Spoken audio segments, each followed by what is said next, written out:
जय भीम सर्वांना. कडक जय भीम. क्रांतिकारी जय भीम. कांबळे सरांचा मला फोन आला होता, म्हणे आता नाशिकमध्ये कार्यक्रम आहे म्हणे.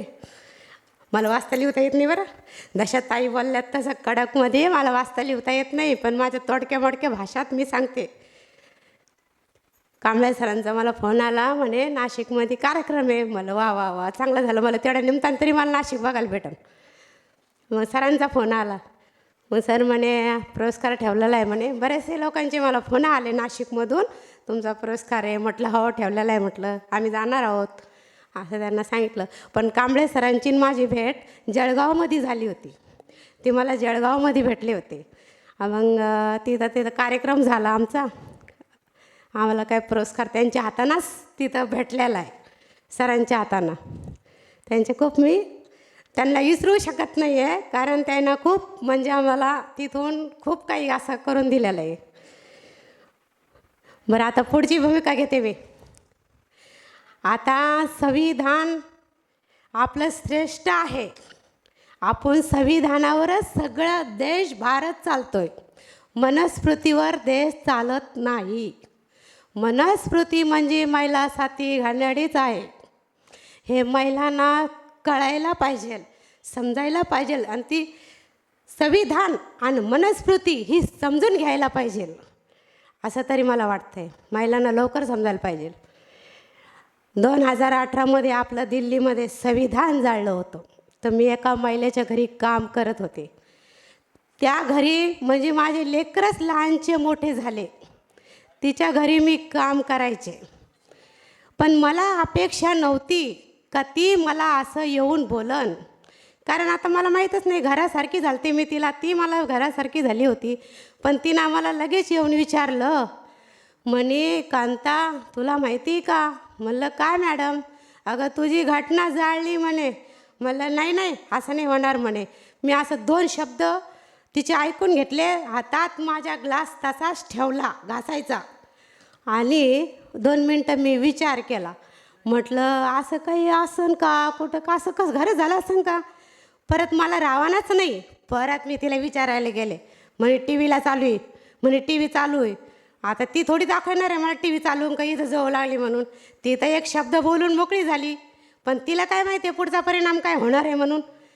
मग मी तिला म्हणलं, मॅडम तुमचे जे साहेब आहेत क्लासमेट अधिकारी, ते संविधानावर आहेत का मनस्मृतीवर आहेत? मला फक्त एवढं सांगा म्हटलं. तर तेवढ्यामध्ये ती मला म्हणली, तुला लय राग आला म्हणे, तुला लयच राग येतो म्हणे तेव्हाच. म्हटलं माझं संविधान नाही, साऱ्या भारताचं संविधान आहे म्हटलं. मी तिला असं 2 शब्द बोलले आणि तिच्या भांड्याला तिथून सोडून लाथ मारून निघून आली घरी. घरी आल्याच्या नंतर मग मी मुलाला विचारलं, कारण माझ्याकडे तेव्हा छोटा फोन होता आणि त्याच्याकडे थोडा मोठा होता. अरे म्हटलं पुऱ्या देशाचे नावं टाक, पुऱ्या भारताचे नावं टाक, आणि आपलं संभाजीनगरचं बी नाव टाक. तेव्हा तर औरंगाबाद म्हणत होते, आता संभाजीनगर म्हणायला लागलेत. म्हणे नाही ना, मला बाहेर देशात टाक.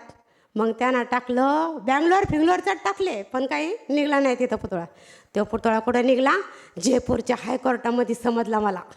हा इथं म्हणा, आता कोणाला सांगायचंच नाही म्हणलं, आपण आपलंच जायचं म्हणलं आता. मग म्या असा विचार केला, भांडे घासायचं लोकांचे कमी केले, पण ह्या गोष्टी मी शोधण्याच्या लवकर प्रयत्नात राहिले.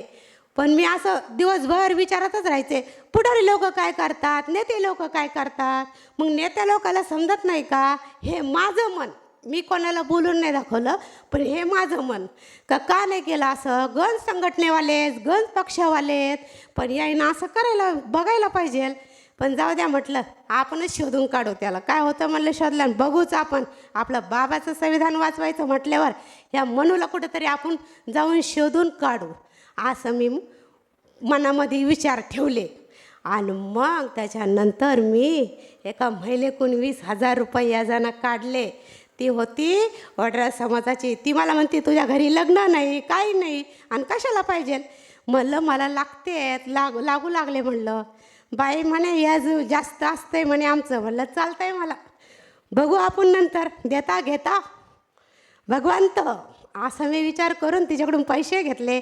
मग शिलाताईला मी फोन केला. शिलाताई बिमार होती, ती मुलीकडे जायला होती. मग ती म्हणे येते म्हणे. मी तिला काही सांगितलं नाही. तिला एकही असं शेणमध्ये काही माहिती नव्हतं काय कुठं जाणार आहे म्हणून. तिला फक्त एवढं म्हणलं आपल्याला बचत गट करायला जयपूरला जायचं आहे. ते म्हणे बचत गट एवढ्या लांब नसतंय म्हणे. म्हणलं असतंय पण मात्र आधार कार्ड सोबत घ्यावं लागन, बाकी कागदपत्र नाही लागत म्हणलं. आधार कार्डावरच भेटते. आणि जर मी तिला सांगितलं असतं तर ती माझ्याबरोबर आली नसती ना. मग म्हणून मी तिला सांगितलं नाही. आणि घरामध्ये पण आम्ही कोणाला सांगितलं नाही आम्ही चाललो कार्यक्रमाला म्हणून. आणि आम्हाला 2-3 दिवस लागतील म्हणलं. आम्ही असं म्हणून घरातून निघून गेलेलो आहे. मग आम्ही जयपूरमध्ये पोचलो.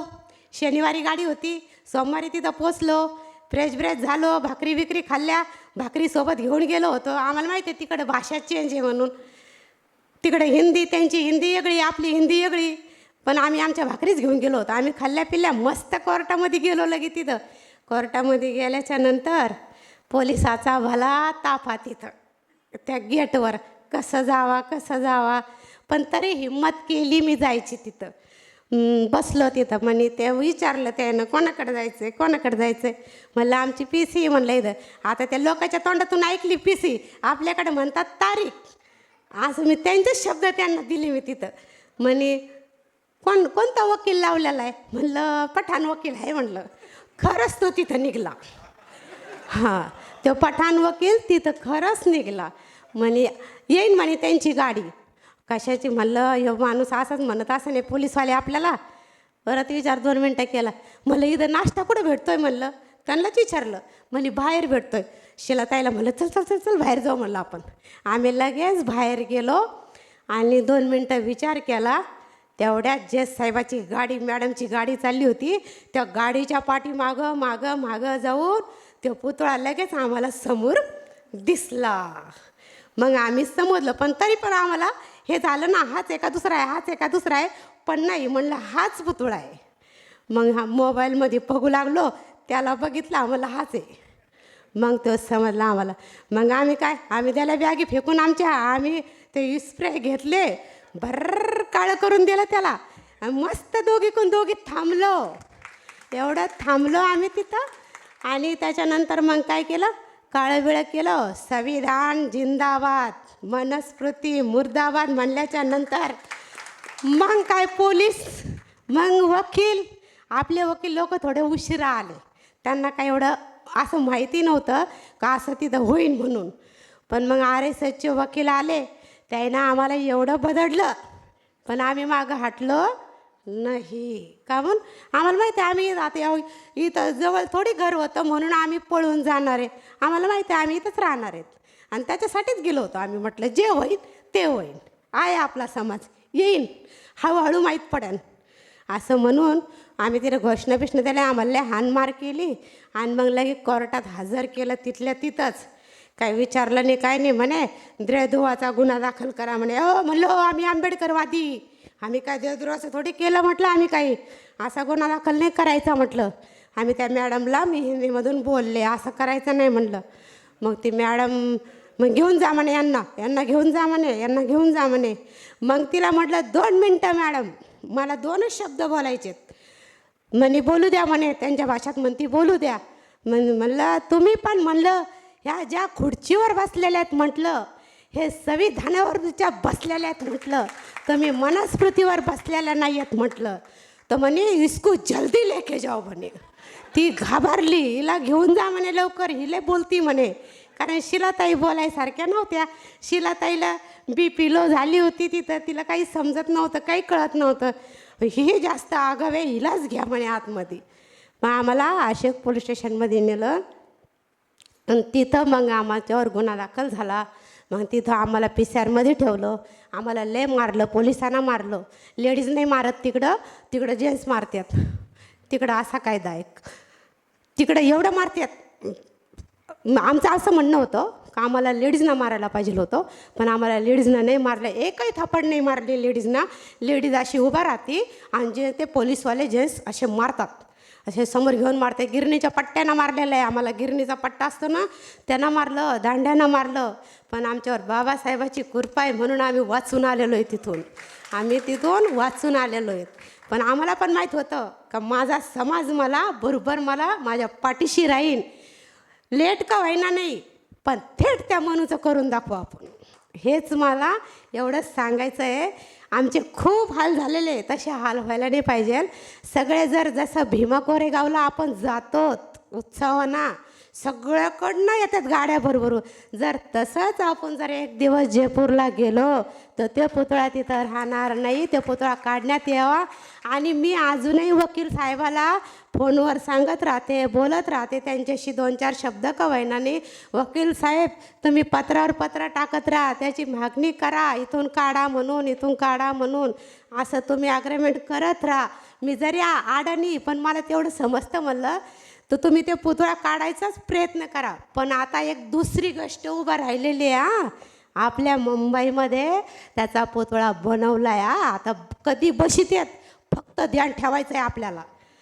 मला माहिती झालेलं आहे बरं, ते पुतळा तयार करून केला आहे. पण हे प्रकरण जे आलं आहे ना आपलं, हे सगळं त्यांना आपले सत्कार बित्कार होऊ लागलेत ना माझे, तर ते पुतळा म्हणून थांबण्यात गेलेलं आहे.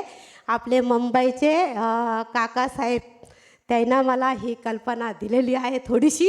त्यांच्या मिसेसचं ते होतं, त्यांचं श्राद्ध होतं, तर त्या कार्यक्रमामध्ये मला बोलिलं होतं. पण म्हणे अशानं असं आहे म्हणे बनवून ठेवलेलं आहे. पण आता हे कार्यक्रम चालल्यामुळं तो थांबून झाकून ठेवलेला आहे. अजून त्याचं अनावरण झालेलं नाही. पण आपल्याला त्याचं अनावरण करू द्यायचं नाही बरं.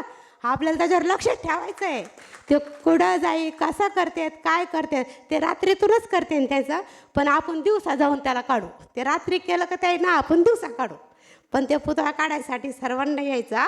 पूर्ण देशातले, पूर्ण आपले भीमसैनिक का ना ते पुतळा काढण्यासाठी नक्की जायचं. कारण लय मुंबई काही इथून लय लांब नाही आहे, जवळच आहे. पण लक्ष ठेवा. जय भीम सर्वांना.